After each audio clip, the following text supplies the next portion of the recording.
Lakeland PBS presents Common Ground, brought to you by the Minnesota Arts and Cultural Heritage Fund and the citizens of Minnesota. Production funding of Common Ground is made possible in part by First National Bank Bemidji, continuing their second century of service to the community. Member FDIC.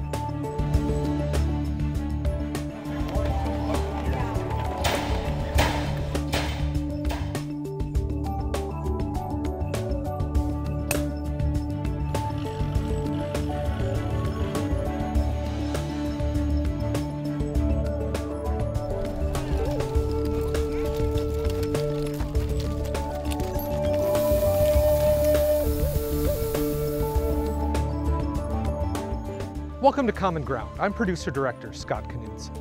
In this episode, we visit Crosby's Croft Mine Museum and talk with the committee that hopes to restore it.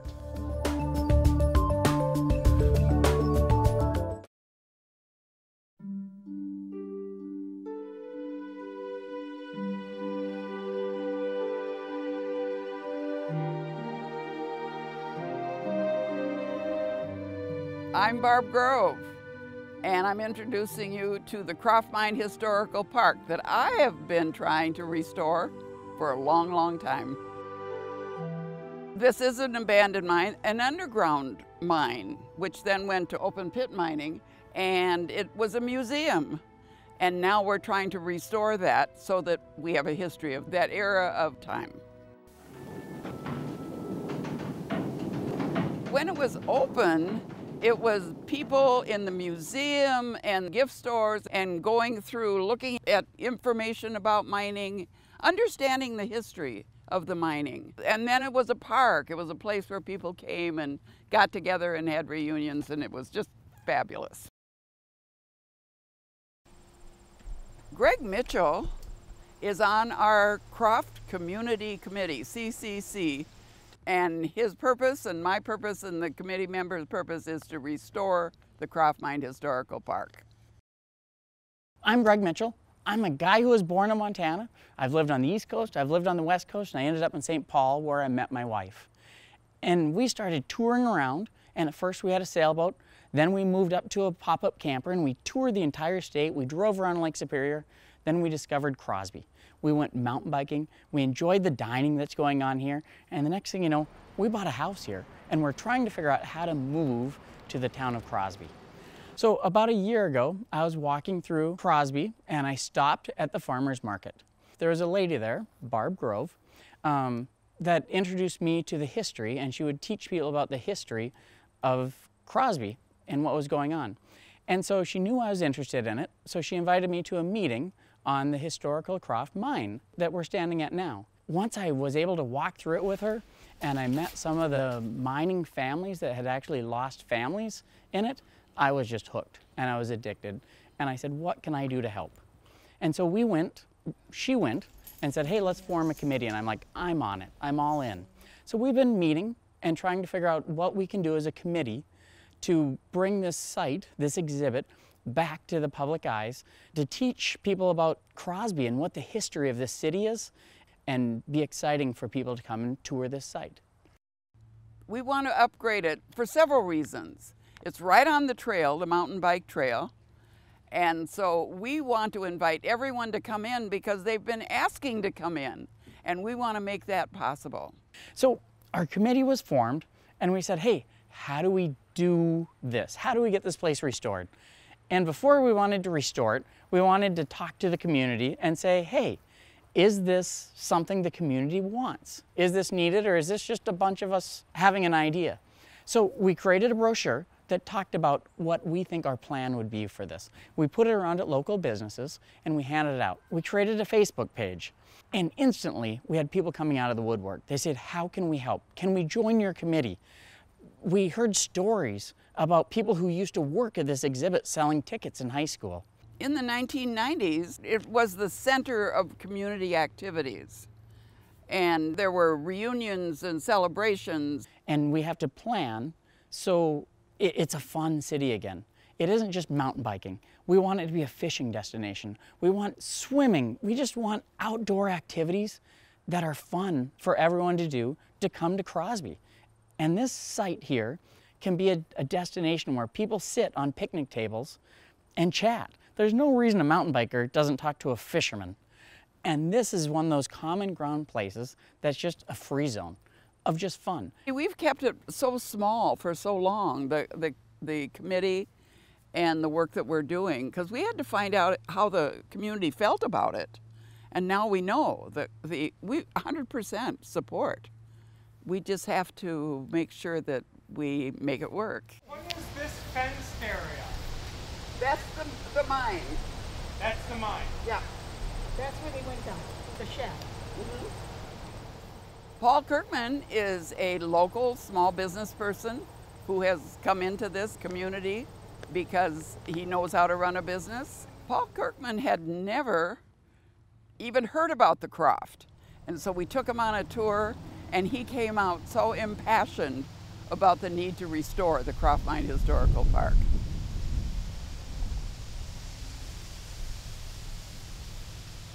My name is Paul Kirkman. My spouse, Paul Vanderwall, and I own Victual, located in downtown Crosby on Main Street. We are a specialty store that sells our own house-made ice cream that is full dairy and lactose-free. We have artisan cheeses, charcuterie, packaged gourmet, specialty wines, spirits, and liqueurs, all kinds of good things. Things that you normally wouldn't find in this part of the state. And we are really excited to be a part of Crosby's Renaissance, and we are keeping our fingers crossed for the Croft Mine and hoping that we're able to reopen some kind of functional exhibit that tourists to the area can explore and learn a little bit about Crosby's first life. Crosby's a remarkable town. It's kind of going through a renaissance, and that's what made us interested in locating Victual in Crosby. The town's origins back in the day was a mining community with all kinds of iron ore mines in the area. And over the decades, those tailings have been reclaimed by nature and are now host to the mountain bike trail system and the silent sports of the Cuyuna Country State Recreation Area. So my hope for Crosby in the future is that it's a fun destination for people to go see. And by fun, I don't mean just mountain biking or fine dining. I want them to come and explore and learn about the mines. People see all these lakes. Well, it looks like any other lake until you realize it's 300 feet deep. So I hope Crosby can kind of bridge that gap between tourism and education, so people understand what actually went on here and how this whole community has been restored. Because when mining left, the town lost a ton of employment. It slowly went downhill, and now we're rebuilding that up. After the mines closed, and we're talking about the late 1970s and early 1980s, the town of Crosby kind of died a slow death, and businesses retrenched. And for many decades, the main focus in a retail basis was the antique stores in the area. And God bless those antique stores because they kept the town alive. And what's really exciting now is that the next generation of retail is coming to Crosby. We really thought that some of the things that my spouse and I missed from when we lived in the Twin Cities, we could kind of support that business locally and bring some of the things that we enjoyed to the area. Every time that my spouse and I would travel to the cities, we would put a cooler in the back of the car and we would make a list of 6, 7, 8 different stops that we would hit on the way back. And it was bringing back all of the things that we used to buy without even thinking about it in the Twin Cities. And as we talked to friends, we noted that they all kind of did the exact same thing. And so we thought if we had need for better cheeses, artisan chocolate, and fancy cocktail ingredients and specialty wines and spirits, then we weren't the only ones that would be looking for those kinds of products. And that's how we filled up our store, and that's why we chose Crosby. And 4. There you are. Thank you much. Napkins here if you need them.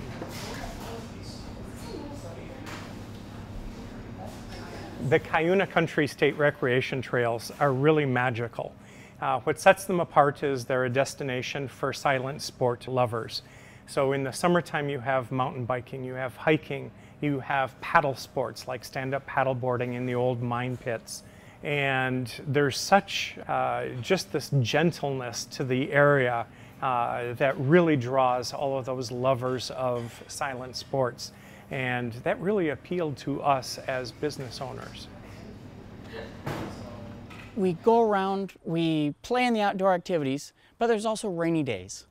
And things like the Croft Mine exhibit, where you can go and explore and see the exhibit and go into the dry house on those rainy days.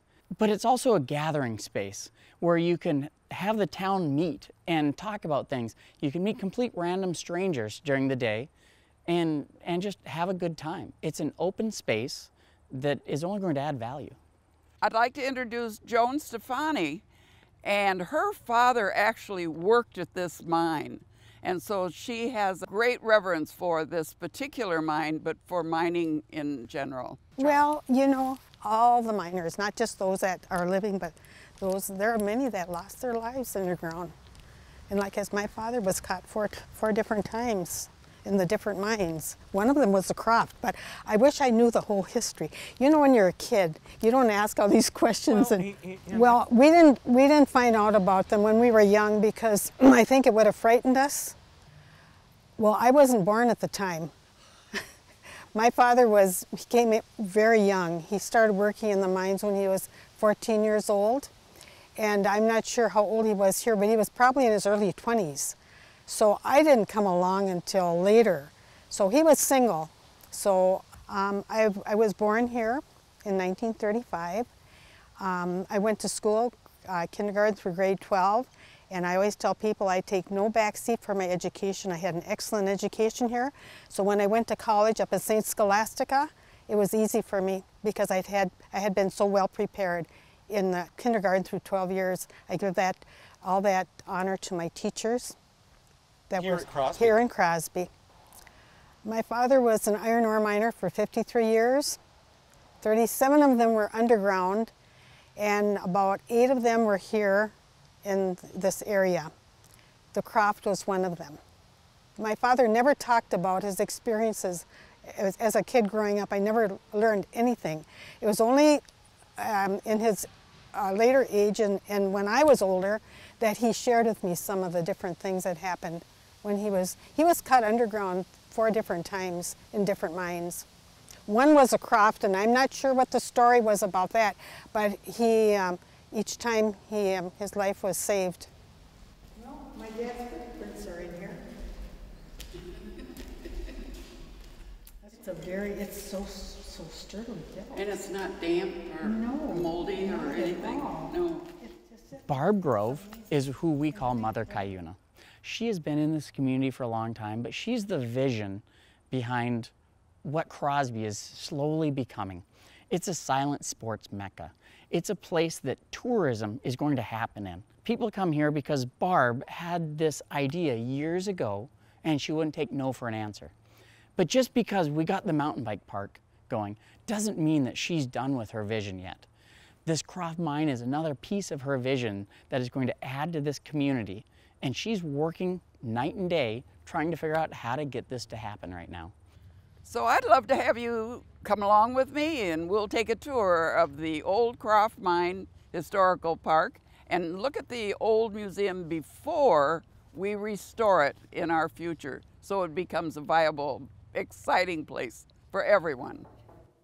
This is built, I'll tell you who supervised this, and that was Munchie Perpich, who was a miner. And a friend of mine, his wife, Gloria, said that when Munchie was working with the contractors here, they wanted to use different logs, they wanted to do things different. He said, no way, you're going to do it like they did it. And look, it's held up in all these years, you know, 20-some years with nobody paying any attention. And even the elevator works. The elevator guys came and took the elevator down. Now I'm going to take you into what's called a dog hole. And a dog hole is where the miners, would actually begin to find new veins of ore. And so they would come off of the regular vein And they would bring and they drill in just around. Usually the dog hole would be about as big as the miner himself. And then they get a sample and send it to be tested to see whether this was good ore and they should go further. So it was the beginning. And if there was waste on it later on, they would take it up to the sintering plant. And they'd burn off the part that was not useful because they didn't want to be shipping just waste. And sometimes they'd have to blast through, so the blaster was a very important person. And I had a neighbor that was a blaster, and he made a fireplace with some of the rock that he did, and he had a magnificent fireplace. He had lots of bingamite, which is a metal that is only found on the Cuyuna Range. Bright red, it's bright red. My father worked, was underground. They always had partners. They worked with partners, and I'm sorry that we couldn't get another. Jim Roca was his partner. I believe what they did was they were probably trammers, and you know what trammers are?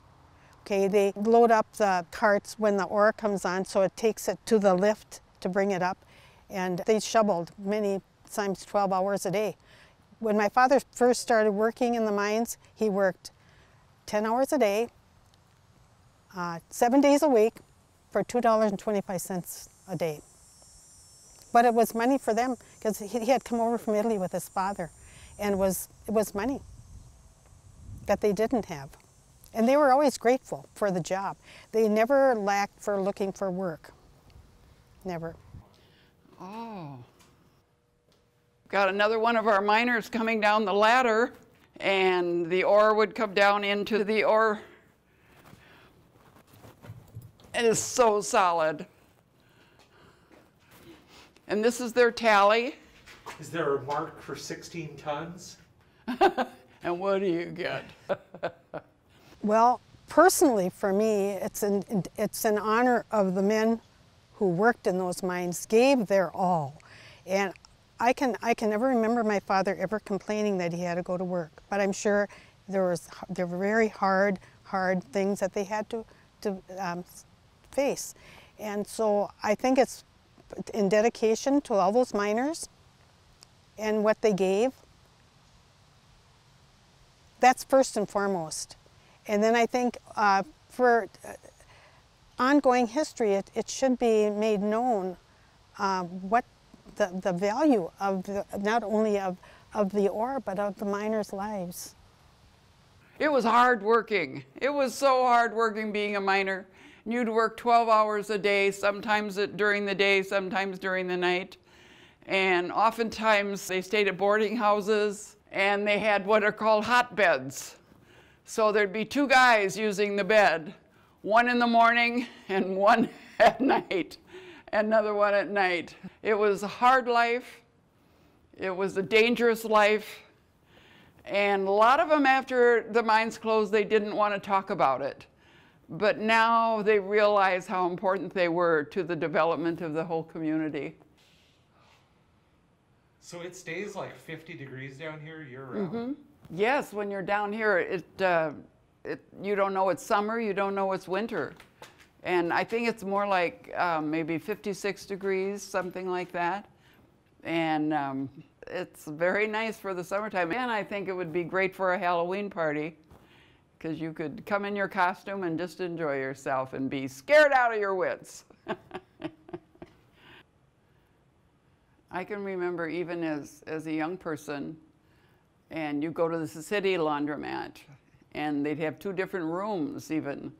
One for the miners and one for the regulars, because this soil is red dirt. It's so hard to get off anything.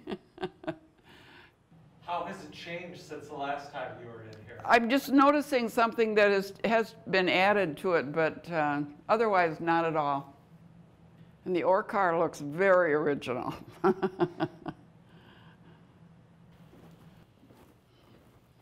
Here's a dynamite plunger. And then you're going to pass those original pictures.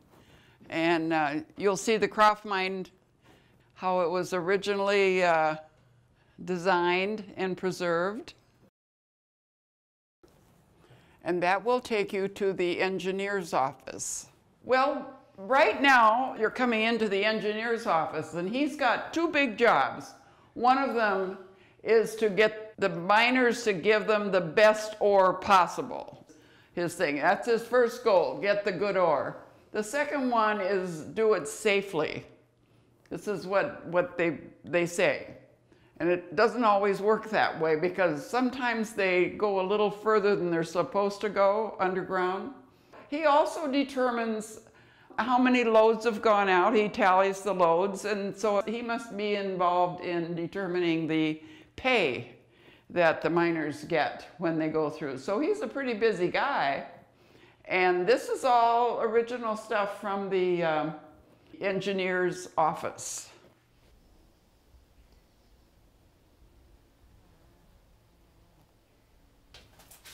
And now we're coming into the dry house. And as the name says, it's where the miners came in to clean off, to dry off, to go home, because actually if their wives had to go to a laundromat, they'd have to have two laundries, one for the red dust and one for normal. So they tried to cut that down right here so they could go home and have a nice meal or have a nice night. And now I'm going to show you something that nobody would take because it's so heavy. And this is native nugget. It's a copper nugget. And it was found in the glacial drift during mining operations near Riverton, Minnesota, which is part of the Cuyuna mountain bike trail. And it was carried by the glaciers from northern Michigan thousands of years ago. So this came from the Sagamore mine. And so we have this very, very heavy copper. So we have things that go back thousands and thousands of years. And we want to bring this place right back up to this century too, and include it all, because we owe so much to our mining history. I would like to see it be restored. And there are still buildings here, and it shows you the hardship that the men had to go through just for this right here.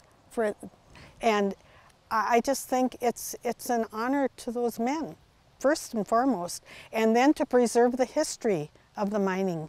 It's not only this mine, but it's all the mines that made up, and that were crucial, especially during the First and Second World Wars. I want them to think of all what the miners went through so that this area could go on as a beautiful recreation area here now. The very first new businesses that responded to the influx of tourists from the bike trails, I think were real risk takers and real visionaries for what this area could become. And I give so much credit to those that took significant risks. I was in about year 3 of Crosby's Renaissance when we opened Victual, and everyone talks about how much of a risk Paul and I took as we opened the store. And neither of us viewed it as a risk because we viewed the other businesses as being the risk takers, and we were kind of beneficiaries of their trailblazing. But what's interesting, as each new business comes to the area, it begets something else. There's another business that wants to open. This year we just had Cuyuna Outfitters as a new business, and Ironton just opened the Hudson 218 as a local bike shop, eatery, coffee shop with a ride-in front door. Who would have thought of that? That's amazing. But it's the enthusiasm of each new business that tends to build on the last, and it's infectious. Everyone wants to come to Crosby. Our design would be a gift shop, a little bit of an office, some place for people to relax. And if you notice that overhead, that you can see lots of wonderful places that people can design. And they can put flags up and banners up and, you know, all kinds of things that would be exciting to have if you're having a wedding or a celebration or a reunion. That'll be a storage area because we need to, if we're going to have celebrations out in the main room, we need tables and chairs and the kinds of things that you need. So that's what our plan is. If you want to help check out our Facebook page, reach out to us, tell us your special skills and how you might be able to help us, and we can see if we can work with you and fit you into our group. One image I have for this is that when people come to visit, there's a selfie station. I want people to post on Instagram, on Facebook. I want them to take a snapshot and have Crosby in the background because it's a fun destination for people to want to come back when they come visit again. There's no reason why Crosby and Ironton and Cuyuna and our surrounding communities aren't that destination where people's like, hey, we're 2 hours from the metro. Let's drive up and visit for the weekend and go shopping. Let's go enjoy Crosby for what it is. I'm honoring my father and the miners. I continue to do that. And I know he's happy. He's looking down and saying, yeah, go for it, go, just go, yeah. Thank you so much for watching. Join us again on Common Ground. If you have an idea for Common Ground in North Central Minnesota, email us at legacy@lptv.org or call 218-333-3014. To watch Common Ground online, visit lptv.org and click Local Shows.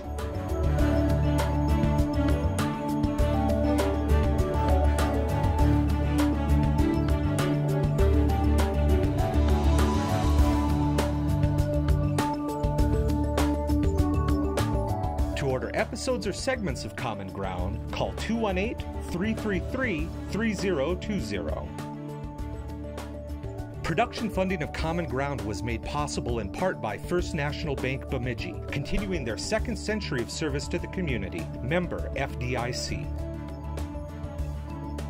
Common Ground is brought to you by the Minnesota Arts and Cultural Heritage Fund, with money by the vote of the people November 4th, 2008.